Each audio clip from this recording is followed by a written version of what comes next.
Alright, so we are back for another video and a really exciting video for today. This is the QKZ collaboration with HBB. So first time in the channel, and these are around $20 as well. And of course here in the channel, we do have several QKZs that are in the top recommendation. So QKZ, the future of audio, QKZ, HBB as well. And I believe this 10mm titanium dynamic driver as well. So yeah, not much information in the outside. So of course I'm kind of expecting that the sound quality here would be more of a warm kind of sound, so something with some low end, because that's what I've always seen from Chris. That is your QKZ. Thank you, the future of audio.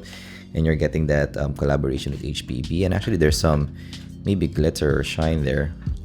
If you can see that there's some foil. There you go. So this is the newer cables now, so you're not getting any braided cables in this price range. So it's slowly becoming more and more of this type of cable for this price range nowadays. And of course you're getting actually several sets of tips here, a black silicone and also the see-through as well. Alright, so moving to the IM itself. So this is the look that you're getting.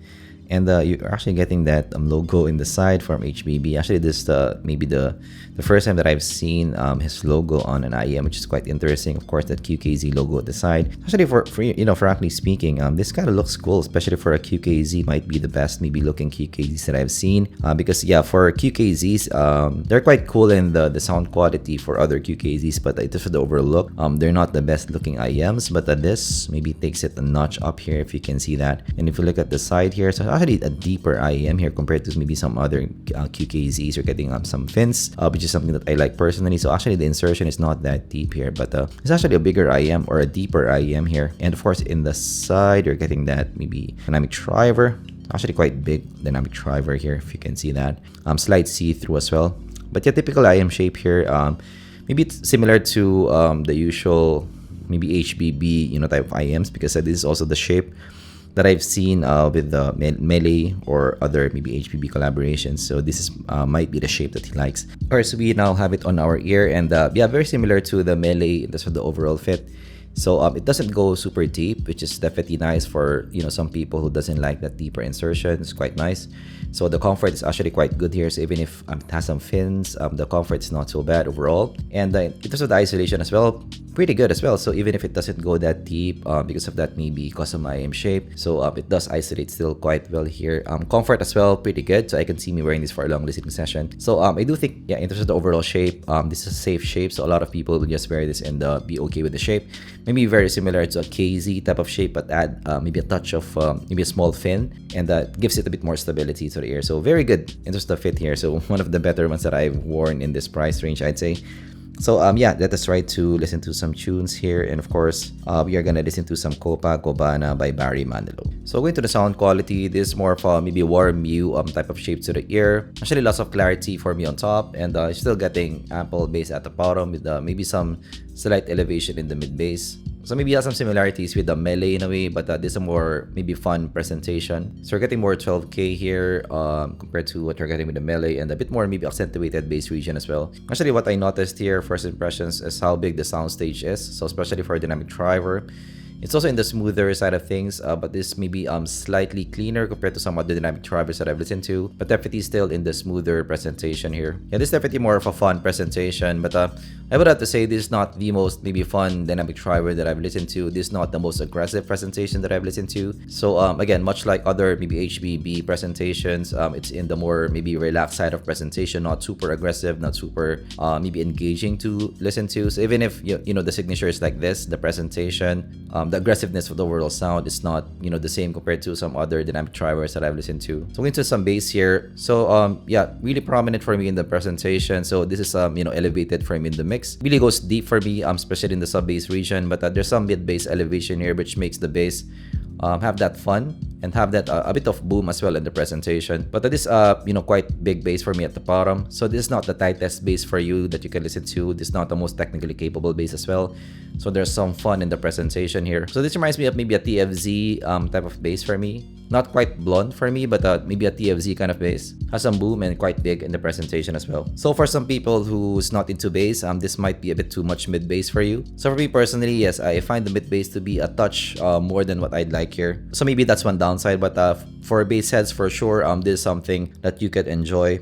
This bass heads IEM for me. So let us try some Let's Groove by Earth, Wind and Fire for some vocals. So going to the mids, really lush mids for me. Quite smooth in the presentation as well. So even if it's recessed for me in the mix, the presentation is quite nice for me. So you're getting maybe a slight, maybe 1.5k elevation, and also maybe a slight, maybe 5k, 6k elevation here. It's not so much. So for both male and female vocals, of course, they're recessed in the mix, but they're quite level for me for presentation here. Maybe still in the slightly warmer side of presentation for me, but fairly level for presentation. For me, the mids here reminds me of maybe a slightly, maybe less warm, maybe blonde presentation, blonde 03 presentation. But I really like how maybe lush and smooth the presentation is. So for those people who likes more maybe full, rich presentation, this definitely something that you can consider.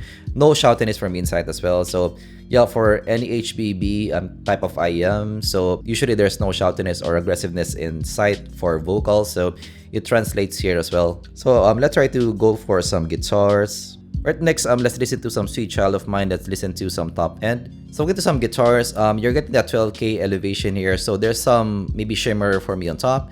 But I would have to say maybe for guitars, I'm still looking for a bit more clarity for me here. So this is not the most clear, maybe prominent guitars that you can listen to. So for some guitar tracks, this is a bit maybe a touch warm for me of a presentation. It's lacking a bit of shine for me. But still, you're getting that maybe 12k elevation, so it's not boxed off in a way, but still lacking a bit of clarity for me on top. Actually, for me in this track, for Sweet Child of Mine, it can be a bit muddy for me of a listen.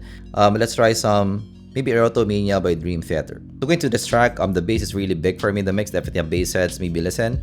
Very maybe TFZ blonde type of listen here. But yeah, the guitars, I'm lacking a bit of maybe shine and prominence for me in the mix. But what's really good here is there's no shoutiness for me inside, no aggressiveness for me inside. So going to the sound stage, I'm quite big for me in the presentations for dynamic drivers, one of the bigger ones that I've heard in this price range.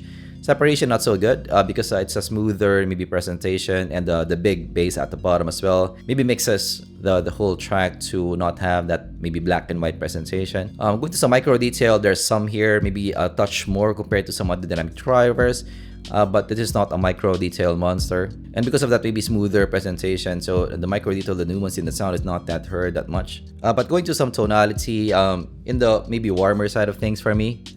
So definitely more of a fun maybe presentation here.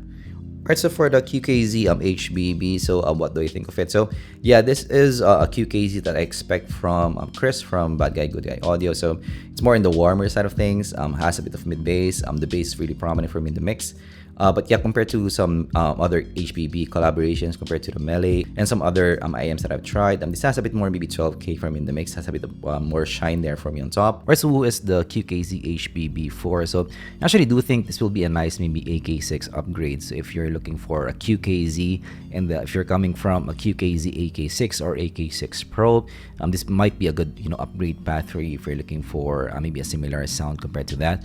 So you're getting still that maybe warmer presentation, bassy presentation of the AK6, and you're getting that maybe top end of the AK6 Pro as well, so very similar to that in terms of the overall sound. And of course, if you're maybe a blonde fan, if you're looking for maybe a touch more maybe top end compared to some other blondes, this might be a nice competitor to that as well, a nice consideration for you guys. For me personally, do I like it or not? So I would have to say I do prefer other HBB collaborations over this, so this is not my favorite collaboration because of that lacking top end. So yeah, for me personally, this is not going to be a top 5 contender for me in the channel. But otherwise, if you're into bass, this is still something that you can consider. So I'm actually happy to see that QKZ is collaborating with some other creators, because they will learn from the creators, and also they can have a bigger arsenal of maybe sound in their kit. It's the first time that I've seen something like this from QKZ for sure. A unique IEM, and that is the product of collaboration IEMs. Can offer something unique for the consumers, which is definitely something that I really like. So yeah, that's my take with the QKZ HBB. Of course, if you learned something, leave a like and subscribe for content like this in the future. Thanks for watching, and I'm gonna see you guys in the next zpolt review. Bye bye.